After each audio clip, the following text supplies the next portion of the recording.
The purpose of this zoning bylaw amendment 692 2013 is to amend zoning bylaw 610 2007 to permit the use of a microbrewery in central commercial zone C1. So the public hearing will proceed as follows. First, the Deputy Corporate Officer, Braden Hutchins, will provide an overview of the proposal. Second, all letters received from the public regarding the proposed amendment will be briefly summarized. Written comments may also be submitted at this time. And then third, comments from the public will be heard by council. Following the two public hearings tonight, the regular meeting of council will take place. So it's during the regular meeting of council that public comments regarding zoning bylaw amendment 692 2013 can be discussed by council. So the discussion happens at that point. So I'll turn it over to Braden. Thank you. So before we go to public comment, I would just briefly like to provide an overview of what zoning bylaw amendment 692 2013 is. So as the mayor stated, the purpose of the amendment is to permit the use of a microbrewery in central commercial zone C1. Now this amendment, proposed amendment, is a result of a business license application from Three Ranges Brewing Company, which would like to operate at 1160B 5th Avenue. So as microbreweries are a relatively new type of business, our current zoning bylaw 610 does not permit a microbrewery within any of the zones.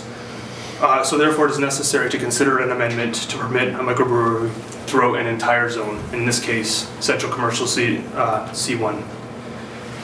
Typically the practice in most British Columbia municipalities and jurisdictions is to locate microbreweries either within a commercial zone or an industrial zone.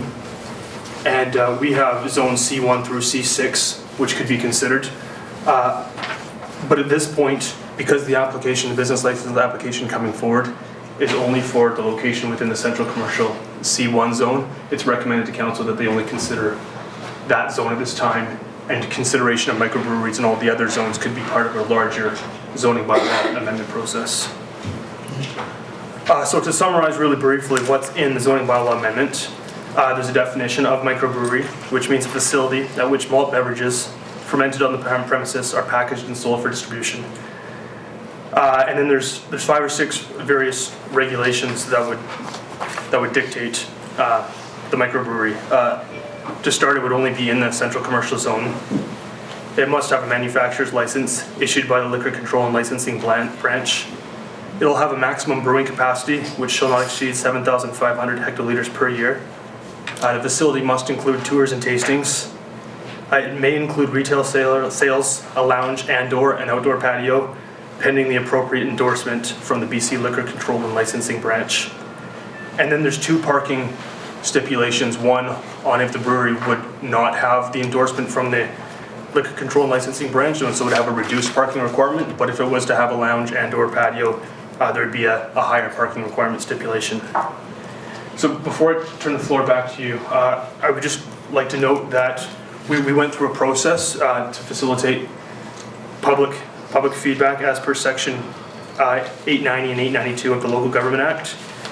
And just really quickly, that process requires us to hold this public hearing in between first and third reading. It requires us to provide an opportunity to the public to provide verbal comment in that public hearing or to present written submissions as well.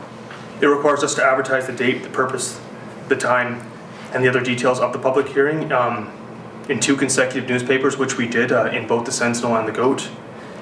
And of note, it does not require us to provide a map, a street address, and names of adjoining roads, because this current amendment affects an entire zone and not just a specific piece of land.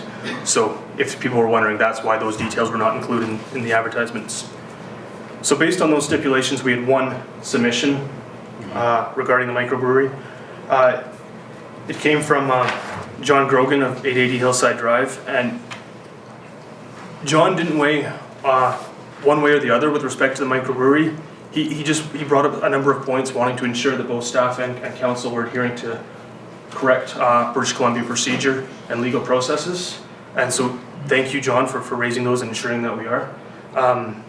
And he also just wanted to make sure that council and staff were taking into consideration environmental issues, traffic flow, effects on the existing infrastructure, and other issues when they considered the microbrewery amendment. So that was the one comment we had that was written. Okay. So with that, if I could turn it back over to you. Thank you.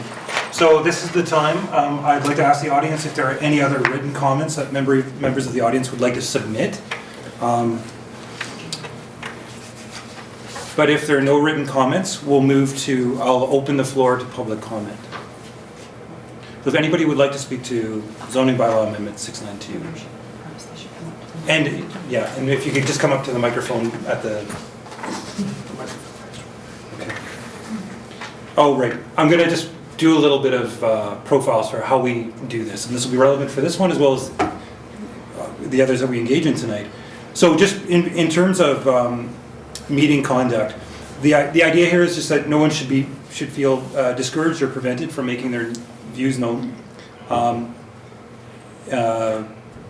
People sometimes tend to become enthusiastic or emotional, regardless whether you favor or oppose any particular application or argument. We ask that you refrain from applause. Just the sense is we want to make sure that the purpose here is to make sure people are heard, right? And feel free to express themselves. And anyways, I think that summarizes the next couple points. And this is like a good chance for council to hear what you're thinking. Okay, so anybody who wishes to speak to zoning bylaw amendment 692-2013 microbrewery. I'll ask again if anybody wishes to speak to it, and a third time whether anybody wishes to speak to it. Okay, I'll consider that.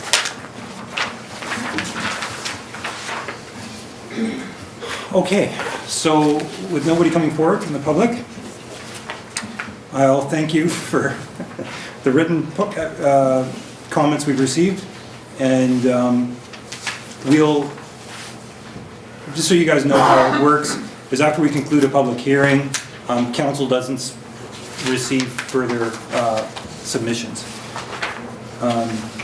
on the bylaw amendment. Following this public meeting, council may, without further notice or hearing, make a decision regarding this proposed bylaw. So I now declare the meeting. We need a motion or a seconder to adjourn? Let's do that. Councilor Blanchett, Councilor Salt, all in favor of adjourning. These public hearings are easy. All right, moving along.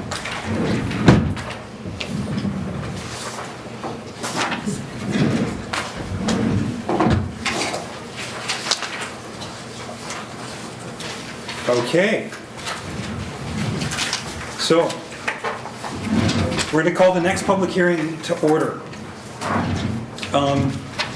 This is zoning bylaw amendment 693-2013, home occupation.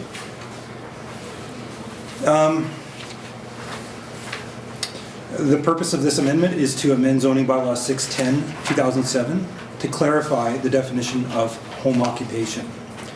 The public hearing will proceed as follows. First, Deputy Corporate Officer Hutchins will provide an overview of the proposed amendment. Second, all letters from the public regarding the proposed amendment will be summarized. Written comments may also be submitted at this time. Third, comments from the public will be heard by council. But following the second public hearing tonight, the regular council meeting will take place. It is during the regular meeting of council that public comments regarding zoning bylaw amendment 693 can be discussed by council. So I'll turn it over to... Just before you start adoption of the agenda. Oh, we better move adoption. Yeah. Councilor Salt, Councilor Blanchett, all in favor. Great. Okay. So that's where it's at. Mr. Hutchins. Okay, thank you. So just like I did with the microbrewery, I hope to succinctly go through the zoning bylaw amendment 693-2013 for the purposes of clarifying the definition of home occupation within our current zoning bylaw 610. So just to get everybody on the same page with respect to our current definition, we'll start from there. Home occupation as currently defined reads, I quote, professional offices, studios, or galleries operated by the owner-occupier, carried out in the home, where the occupation or profession is accessory to the use of a dwelling for residential purposes, subject to the conditions set out in section 411. Home occupation does not include medical or dental clinics, barber shops, or beauty shops. So I'd just like to note that this definition and restrictions are dated in 2007, that's what the current bylaw reads, but they were a replica of the 1998 zoning bylaw. So they haven't been updated within the last 15 years. The crux of this definition and the reason for the clarification is that the definition focuses on types of businesses. So it allows offices, studios, and galleries. It does not allow medical or dental clinics, barbershops, or beauty shops. And just on a side note, we've checked with the College of Physicians and Surgeons of British Columbia, as well as Northern Health, and both of those organizations do not regulate location based on type of business. But more problematically, our current zoning bylaw does not speak to the multitude of other types of businesses that are often located in a residential home. And these could include, but they're not limited to, music lessons, daycare, gardens, massage, acupuncture, or handmade clothing. So we allow for a certain type of few, we prohibit a couple others, and then there's a vast majority which we don't speak to in either way. And so as a result, it's become apparent that it's very hard to, very difficult to restrict home occupations based on type. And so in benchmarking with other municipalities and jurisdictions, we've come to see that others are moving to restrict home occupations based on scale. And that refers to the number of employees, the square meters of space allocated to the business, the number of parking spaces, the size of the signage, and all the other things that might dictate how big a business is in a given area. And this is important because the restrictions are there to ensure that there's no adverse effects on the neighborhood, both in the downtown core or in the residential neighborhood, and that's what a scale-based restriction does. So just to build on that a little bit more, scale-based restrictions, as put forward by other communities, allow small businesses and entrepreneurs to grow their business while keeping overhead low. And conversely, they allow someone who's wanting to retire to downsize yet stay in the same community. And like we have a lot of in Valemount, they also allow part-time businesses to thrive without having that high overhead. So just to quickly note which organizations we did a detailed benchmark with, and they include Kelowna, Golden, Prince George, and Vernon. And I'll just conclude that these other municipalities, these larger municipalities, they divide home-based businesses by scale based on multiple tiers, and they say very high densely populated neighborhoods should have very restrictive scale restrictions, and then rural neighborhoods might have more relaxed restrictions. And so that's something that we'd like to, I think, go to in the future.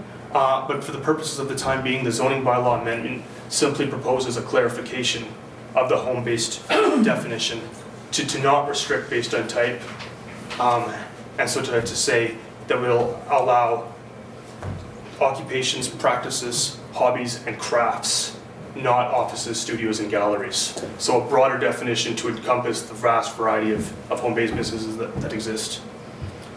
So I hope that was clear, and with that, I'll just quickly note that we've had a lot of written submissions come in over the past week, and because there have been so many, I'm not going to go through them in a high level of detail, but I will note that there have been 5 individual letters in support of the proposed amendment.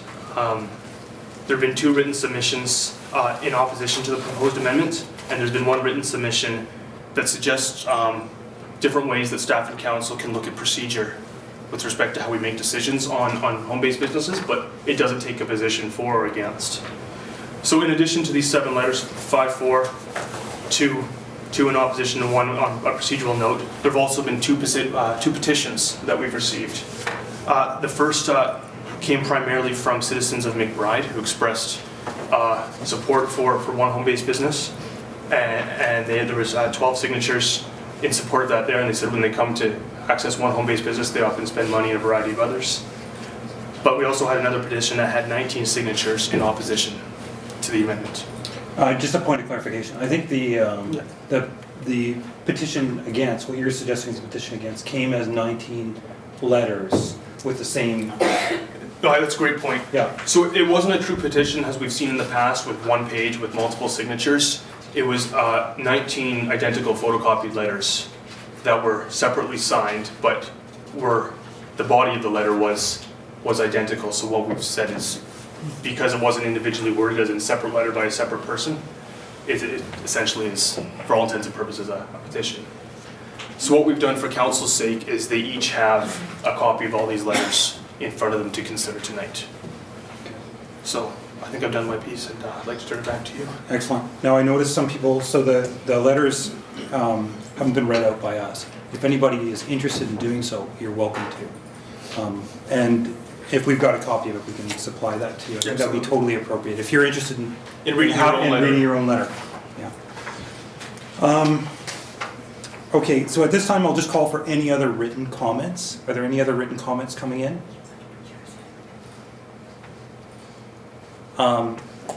Excuse me, there's a written comment here, but it's also a verbal comment. Did you use it to? Oh, yeah, no, there's an opportunity to speak, yeah. But she wants it submitted as a written one later. Oh, it's a written one. She wants it submitted after she said it. Is you gonna read it first? That's cool, Is that okay? yeah. Do you want me to read it for you, or will you read it? She's gonna read it during the public. Okay, comment. Yeah. Yep. So that's fine. Okay, so so now I'll open the floor to public comment. So please restrict the comments to the matter at hand, which is zoning bylaw amendment 693 2013, for the purposes of clarifying the definition of home occupation. Please use the podium for all comments. State your name and address for the record. Name and address for the record, regardless of whether you live in town or out of town. With regards to meeting conduct, again, I'm just going to go through these because I think it's really good. We all want to feel welcome here and able to participate. As no one will be or should feel discouraged or prevented from making his or her views known. During the course of a public hearing, people sometimes tend to get enthusiastic or emotional.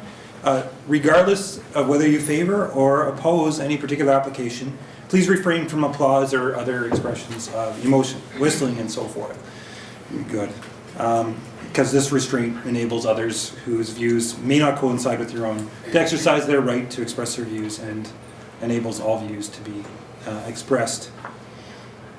So, and finally, the public comment period is not an opportunity for, we'll say it is an opportunity for council to hear public comments. So it's not a back and forth, it's us to be open. Council will reserve discussion on the public comments until the regular council meeting. Although we are free to ask any clarifying questions from the presenters, if that's desired. Okay, so with that, I would like to invite public comment.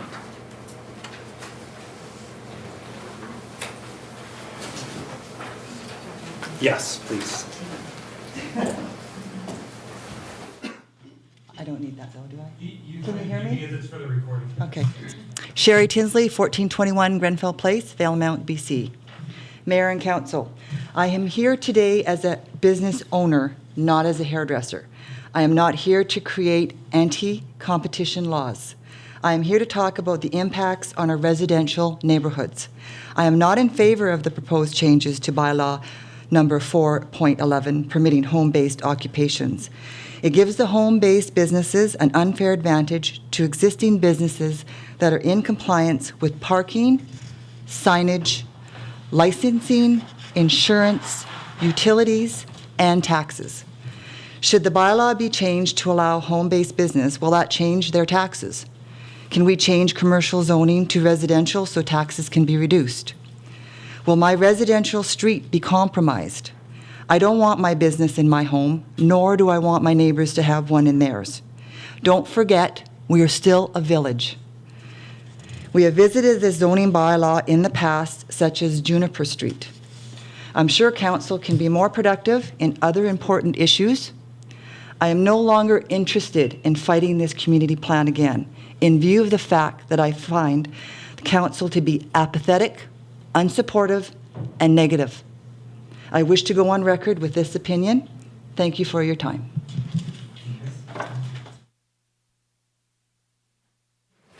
Excellent.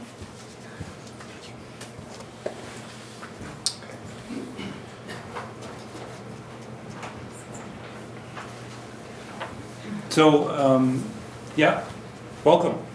Yeah, just come up to the microphone. Again, the microphone's just so our television thing can happen. Okay. Hi, I'm Wendy Dyson from 1321 9th Ave, and I've got a much more casual presentation. I'm in support of the zoning amendment. I think it's important that we kind of get in step with current times, which is a move towards more live-work environments in big cities and in small communities. I think if we restrict home-based businesses, we'll find that we have a lot fewer services in Valemount, because if people can't operate it out of their home, they may not be able to afford to rent the downtown space and go full scale. So I think it's a good way for people to get started in business. And actually, looking around this room, I think there's a lot of people in this room that run home-based businesses, myself included, that fall outside of the current bylaw. So. We'll buy your house later tonight. Okay, yeah, oops, yeah. And finally, I know this all started because of, a hairdresser wanting to operate out of her home, and she's in my neighborhood, almost right across the street, and I have no concerns about, uproar because of people beating down the door of the hairdresser. It's a one-at-a-time appointment sort of situation with 1 or 2 parking spaces required. So there's more disruption in the neighborhood when someone has a party than when someone runs a very small-scale home-based business. So that's my opinion. Okay, thanks.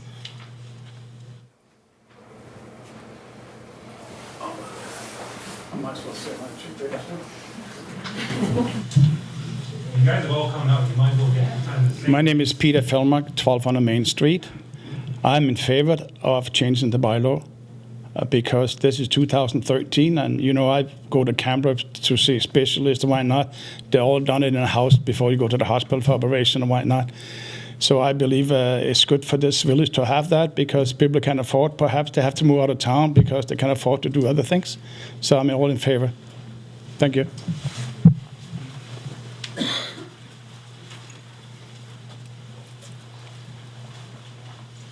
Sylvia Jungo, 1020 Main Street, Valemount, BC. I'm in strong support to change that bylaw. Not only is especially Noreen concerned by that, she has a lot of customers from McBride, and we should not forget there's a lot of other businesses on the side. Whenever these people from McBride come to Valemount, they shop in other businesses. We all need that support. Valemount is just simply too small that we all survive. Thank you.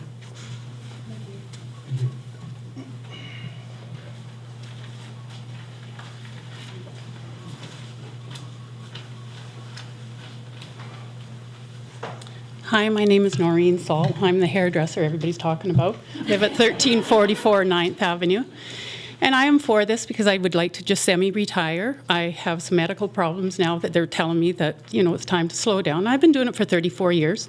And I do have about 40 to 50% of my clientele do come from McBride, which would be very disappointed if I couldn't do this here anymore. They'd be going to Prince George, they say.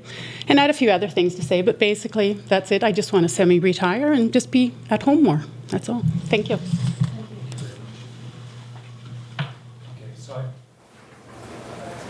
welcome.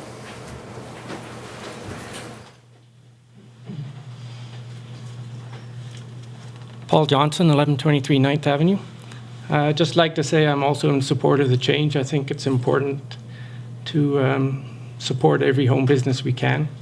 And with this change, working on the scale of the business, we can, or you can, control what goes into a neighborhood or not, probably better.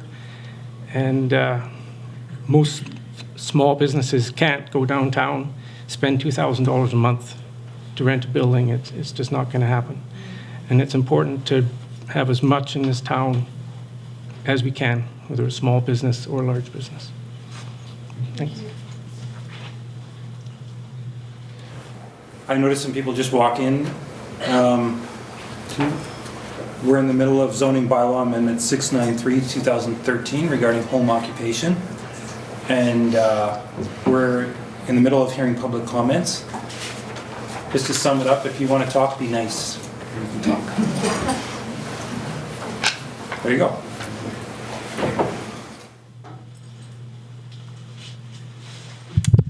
My name is Zabi McGregor. I'm new to town, and I think I live at 1200 6th Avenue. Not sure, though. I was interested when I first came to town what there was. And when I went out on that Moonlight Madness or Midnight thing you have here, I was really thrilled to see that there was so much more available in the community than what presented itself on Main Street. And as a person who's new in town, that's exciting to me because it makes it easier to live in a small community. I'm also an entrepreneur at heart, so I think the encouraging people to do something that they are passionate about and that contributes to the community is very important. I'm very excited about what Brandon said about scale, as opposed to just defining what kind of business it is, and I'd be in favor of, going in that direction. Thank you. Okay. So are we exhausted or are we just warming up? No, I leave it to you. If you want to make your way to the mic, if you want to speak to this issue, I encourage you to. It's a safe space to say what you feel.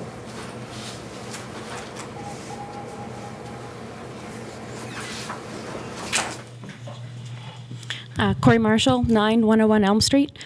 Just wanted to say that I'm in support of the changes. I don't think it's really fair to signal out or to segregate out certain businesses when they're really, in effect, not a whole lot different from other businesses. And like I said, if there's so many other businesses that we're not regulating, that I don't see any point to regulate certain ones. I think the scale-based ones, when we eventually get there, would make a lot more sense. Thank you.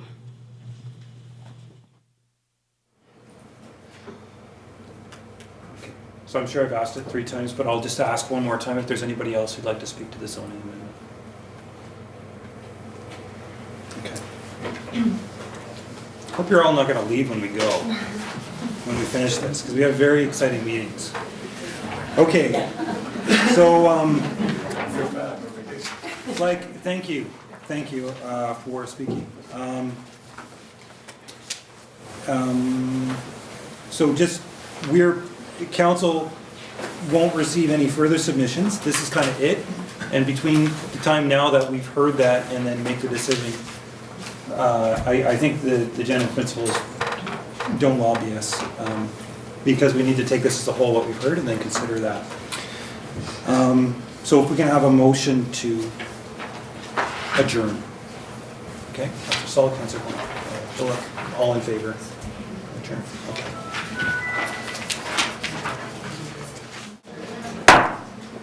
We'll call to order the agenda, or the public hearing for Development Variance Permit DVP 0213. And if we can have a motion to adopt the agenda, Councillor Bullock, Councillor Salt, and all in favor? Adopt that agenda. For action tonight is public comment on Development Variance Permit 0113. Oh, I think it's 02. 02, pardon. No worries. 0213.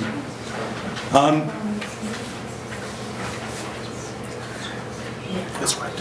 Okay. That's correct. Okay, great. And so we're going to begin with an overview of the application. Is that, or what? These are your notes before you get there. Oh, okay. This is what we read for the last one we did for the roof. I see. Yeah, so That's the style? Yeah, if you'd like to. You don't have to. They don't in all communities. Okay. We'll do it in this one. Here we go. So this public hearing is convened pursuant to Section 890 of the Local Government Act in order to consider proposed development variance permit DVP 0213. At this public hearing, any person present who believes that his or her interest in property affected by the proposed DVP 0213 shall be given an opportunity to be heard on the matters contained in the proposed development.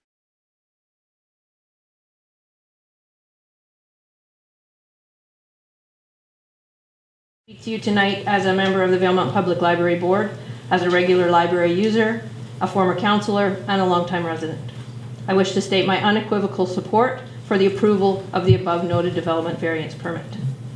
The present library already sits in variance to the required setbacks, and this has not been an issue for the library, its users, or any of our neighbors for the 25 years of our existence at the current site. And it has never been an issue, and I want to emphasize this, for the Village of Valemount either. It also seems critical to this discussion to point out that the variance being requested for the expansion is not any greater than the existing one. The library will not be any closer to its lot line than it already is. It seems a bit odd to me, I don't know how many of you looked in your agenda, but it seems a bit odd to me that your staff feel that this routine hearing is the occasion to defer and/or revisit our expansion process. It is incorrect, and it borders on insulting to suggest that there has not been, and I quote from your agenda, a thorough and thoughtful review of the options. Our expansion planning process has been underway for 5 years at least, and countless hours of staff and volunteer time and thought has gone into reviewing our options. As some of you know, the library's building committee has been working closely with councillors and village staff, and I expect that any municipal concerns about best practices would be more usefully addressed by that group. There is nothing to suggest that deferring this variance permit will in any way assist in that process. However, deferring this variance process will stop our engineers from proceeding with our expansion plans. One final item, odd as it seems to need to point it out, is that Mayor and Council, both existing and previous councils, are already on record in support of the library expansion. Additionally, the village has been supportive of both our successful applications for CBT funding for the expansion. I hope that we may rely on your continued support in the form of a motion to approve this development permit. Thank you. Thank you. Motion to adjourn? Councillor Bullock, Councillor Salt. All in favor? Okay. All right. So that ends that. Let's take a 1 minute break before we start into the regular council meeting. Okay. So welcome to the regular council meeting for the Village of Valemount, Tuesday, March 26, 2013. The vision of the Village of Valemount is striving for a vibrant and balanced community. And it's our mission to serve the community and embrace opportunity. So we'll try to do that tonight. On the first thing, we're going to adopt the agenda. I've just got a note here that the 5-year financial plan has been included, and we won't consider that tonight. We've got too many other things on the agenda. We're going to remove that. Your Worship, can I just comment that we'll consider third reading of the 5-year financial plan after the public presentation? Okay, makes sense. Very good. If that's amenable to council? Councillor Blanche, Councillor Salt, all in favor? Great. Okay, so we'll adopt that agenda as so amended. I'm sorry, were there any other amendments to the agenda? Good. Unless it's removable, I hope not. Okay, so next up, we've got the minutes for the regular council meeting from March 12th, 2013. Any changes required there? If they're substantively correct, then I suggest that we adopt them. Move adoption. Councillor Bullock, Councillor Blanchette. If that's fair, all in favor? Are you running the gun? Stop relying on me all the time. Okay, that's good. All in favor? No, that's great. No, that's good.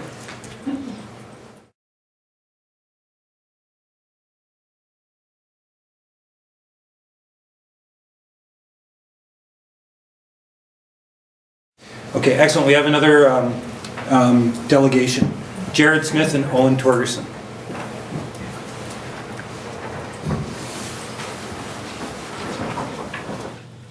Okay, you guys seriously have 15 minutes. 14 minutes, 45 seconds. 15. Okay. All right. Hello, everyone. Thanks for your time and the opportunity to present tonight. Thank you to council and to the public. Owen and I are here today to give a presentation about a report that we've been working on for the village. It's titled Kambasket Reservoir Impacts and Future Opportunities report. Just for a little bit of background for anyone who hasn't read the executive summary of the report, in 1964, the U.S. and Canada government signed the Columbia River Treaty. This treaty dealt with controlling the Columbia River Basin for the purposes of flood control and electricity production. We had to build a few dams under that treaty. The Mica Dam was one of those dams, Arrow Dam, I think it's now known as Hugh Keenleyside Dam, as well as the Duncan Dam. So that was initially a 60-year treaty. It's coming up for review. It was ratified in 1964. It will not really expire, but it's going to come up for review in 2024. The earliest either country could renegotiate or terminate the treaty is in 2014. So because of that, both sides, Canada and the U.S., are reviewing the treaty, trying to decide whether it's still a good thing for them, whether they want to terminate the treaty, continue the treaty as it is, or maybe renegotiate it. So as part of the treaty review, the government has initiated community consultation sessions, which is great, because when the treaty was first signed, there was very little consultation. Looking back into what happened in Valemount, for example, there were a few representatives that visited the valley and said, okay, you're going to have a reservoir next to you. But it didn't turn out the way they had necessarily thought it would. So we had a reservoir instead of the mountain lake that we pictured and were promised. So during the community consultation session that happened in November, the overall consensus from the village and the public seemed to be that we felt like that Valemount was carrying a lot of the burden and the impacts of the treaty and not receiving a lot of the benefits of it. From that community consultation, village staff, representatives from the Columbia Basin Trust, as well as representatives from the regional district of Fraser-Fort George, decided that they'd like to revisit the treaty and review the impacts that had happened because of the Kambasket Reservoir. They also decided that the report should have some development opportunities that could maybe offset some of those previous impacts. As part of this paper, Owen and I had an advisory panel that helped us out and helped us come up with some of the development opportunities. So Owen's going to talk about the advisory panel a little bit. The last visit that the province and the CBT conducted here in Valemount gave a little bit more of a technical background on the CRT and moving forward through. At the time, Your Worship, you advised that an ad hoc committee be formed. Anybody in that room at that time would express interest through a sign-up sheet. What Jared and I did was we reviewed that sign-up sheet and we selected and contacted those who expressed interest, but we looked at their areas of expertise, their local history, their business background, previous work on already reviewed studies, and their dealings with the village, the province, the CBT, and the regional district. When we first met, we did actually review the impacts. We had a lot of local history in the room. We felt that the 94 report by the Columbia River Treaty Valemount Committee needed some updating to put some measurement to it, to a 2013 standard. And from that, we were able to gather 5 or 6, out of a scale of 10, rated a 7 business cases to move us forward into the future. 2 of those were chosen by the advisory panel for Jared and I to further develop. We did discuss... If I may, just to back up, so just to orient us here, so essentially it was determined that this reservoir had detrimental effects to the economy in Valemount. And then you guys are basically... One of those, yes, that's one of the impacts, yeah. One of the impacts, that's right, there's others too. And that Valemount's not getting very many of the benefits. So do some study on some business cases that might ameliorate that? the business cases that were formed are not entirely based on the impacts of the reservoir. And they're not asking for remuneration because of the reservoir. What we're asking through the business cases is to provide an opportunity to move forward because the lake is not a lake, it is actually just a reservoir. It is what it is and not what it was promised. So the advisory panel, we presented our business cases to the advisory panel, and they had chosen a few to move forward with another down the road that we were able to work on. Okay. So as mentioned, the first part of the report was to review the impacts of the reservoir. A few studies had been done already. One right after the reservoir was created in 1974. The reservoir first reached full pool in 73. So it's kind of funny to note that the first study about the reservoir was done after the fact that it was created. Wow. So they may have dropped the ball on that one, but it was studied again in 1994, as Owen mentioned. That updated a lot of the impacts. So we updated that report. There were many impacts, social impacts, environmental impacts, and economic impacts. So we'll just give a brief overview of this section, but I'm pretty sure the report will be available to the public within the next week or two, possibly. So maybe I'm promising something that's not the case, but it will most likely be. So if anyone wants to read over the report, please do. It has some interesting information. Some of the social impacts are the impacts. Sorry, I combined the social and economic impacts, socioeconomic impacts. Forestry operations were heavily impacted. There is an estimated loss of between 60,000 and 100,000 cubic meters per year that was lost to the Robson Valley timber supply area. Just as an idea of what this number is, we lost somewhere between 60 and 100,000.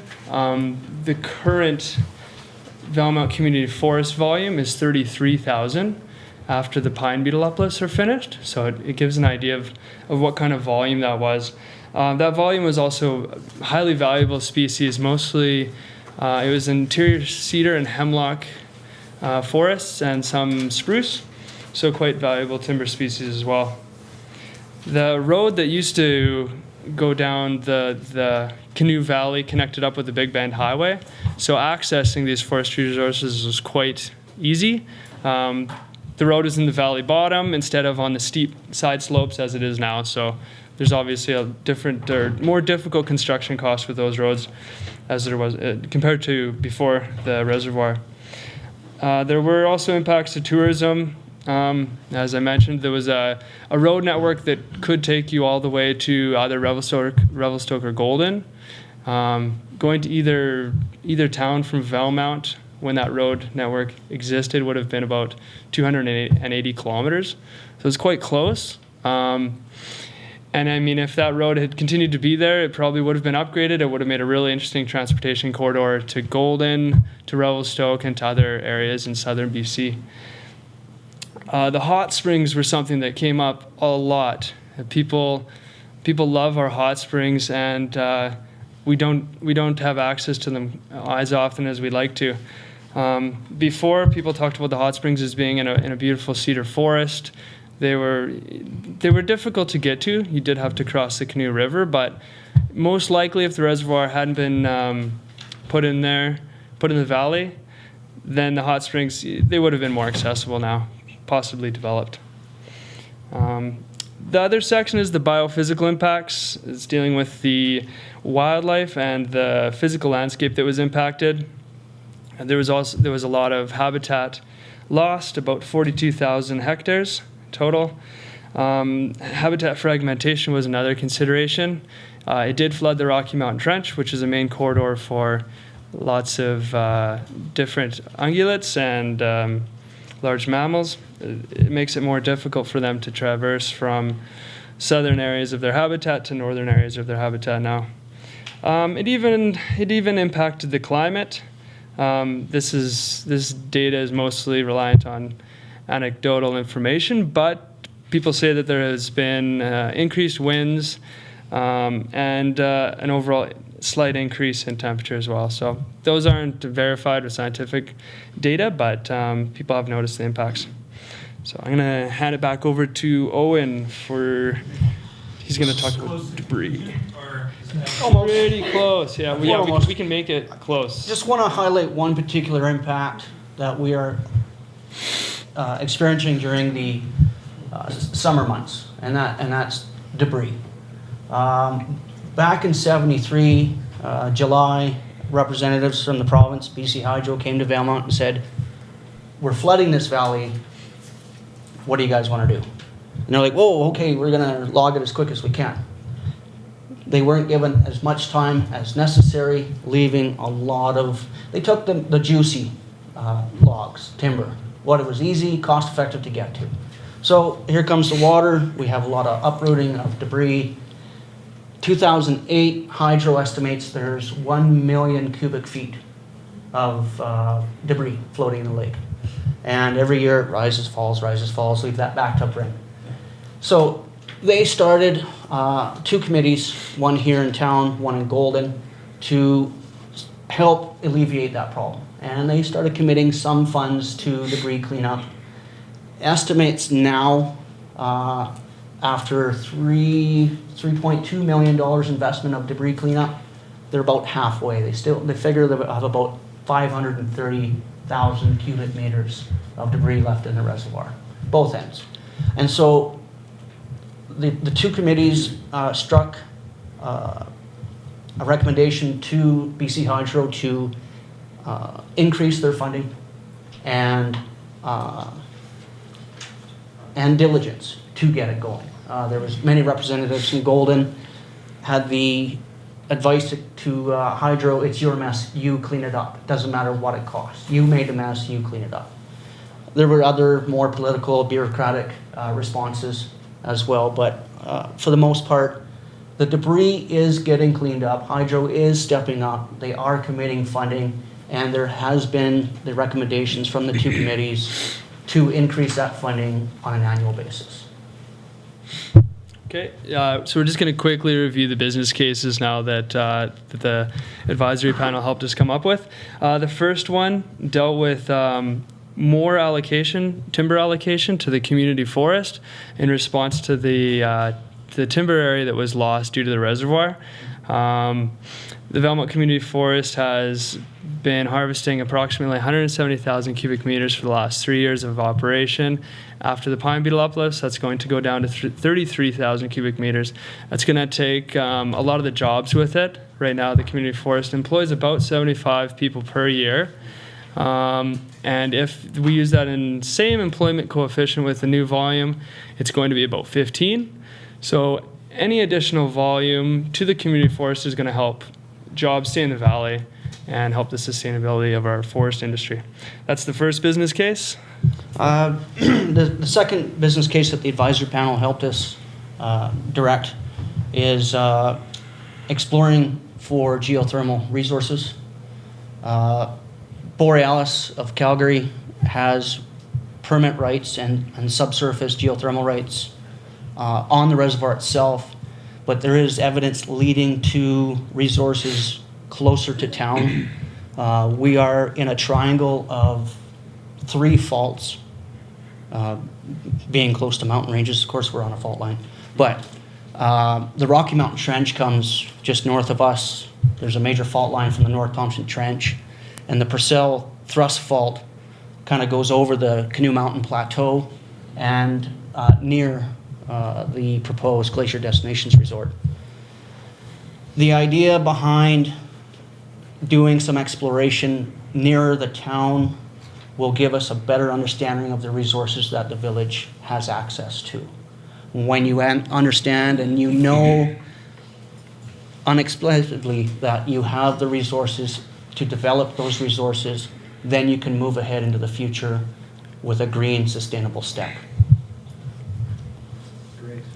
Okay, finally, the last business case. This was just developed in the last week or so. We didn't get to spend a lot of time on it, but as we were studying the impacts of the reservoir, we noticed that One of the ecosystems that was severely affected were wetlands.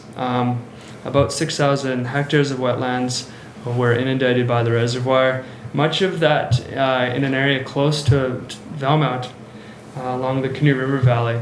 So as a possible mitigation strategy to that, we'd like to look at what wetland we do have remaining. The Stara Wildlife Sanctuary is what we were focusing on, and ways that we can improve that wetland so that it can deal with some of the issues it's facing right now. Probably the most important one is the water levels. More studies would need to be done to determine if these are regular cyclical trends or if the overall trend is that the water levels are going down, which seems to be the consensus so far. Also invasive plant control along the marsh, problems with motorized use. So basically a few recommendations about how we can best protect that resource. That is a quick summary. Very quick. I appreciate it a lot. I wish we had more time to spend on it tonight. We welcome any questions. Questions from council? I just want to know who was on your advisory committee that you pulled from. We had a wide variety. We had Marie Birkbeck, Art Carson, Bill Christbrink, Corey Marshall, Rick London, and Curtis Pollock.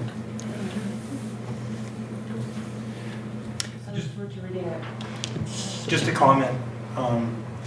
One, I think that the idea of claiming that the province has done foul and give us money for that's done. That idea is done.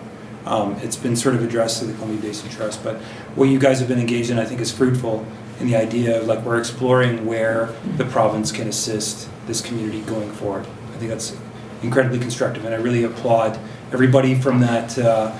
From the assessment there when we formed that ad hoc team, are really looking forward into the future. Is great. The other thing that I'll note is that whether or not anything comes of this particular study, I just want to say one of the important things that's happened here is this study was conducted by two Valemount people, and so I have to say I think that's a really good deal for the money because we develop in them some wisdom about the situation, about the treaty, about the impacts, about the history that's been done, and have that within us, within our community. So it's important that we develop expertise in these. Because although September or December, I guess, is the drop dead date for whether, there's not really a drop dead date for renegotiating the treaty, is after 2014, either party can give 10 years notice to say, hey, this treaty's not working for us anymore, let's do something. So to be armed with that and to have two relatively young people engaged in it is completely fruitful. So I look forward to the report, and thanks for your work on the solutions. Thank you for the young comment. Thanks for your time.